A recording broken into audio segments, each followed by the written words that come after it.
கன்னியாகுமரி போறதுக்கு ஒரு முக்கியமான ரயில்வே ஸ்டேஷன் பத்தி தான் நம்ம இன்னைக்கு பார்க்க போறோம். இது நாகர்கோயில் ஜங்ஷன்.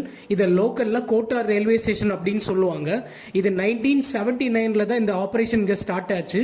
இந்த ரயில்வே ஸ்டேஷனோட கன்ஸ்ட்ரக்ஷன் ஒர்க்கு அப்போ உள்ள பிரைம் மினிஸ்டர் இந்திரா காந்தி அவங்க 1972ல தொடங்கி வச்சாங்க. நீங்க இங்க இருந்து கன்னியாகுமரி போனீங்கன்னா ஈவினிங் 3 மணிக்கு உங்களுக்கு மெமோ ட்ரெயின் வரும். டிராவலிங் பண்றதுக்கு ரொம்ப பீஸ்ஃபுல்லா இருக்கும்.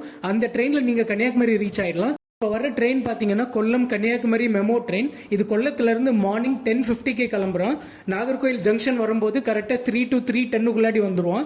இங்கேருந்து அடுத்த ஸ்டாப் கன்னியாகுமரி தான்.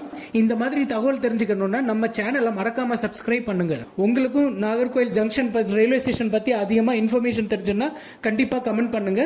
மீண்டும் அடுத்த வீடியோவில் சந்திக்கலாம்.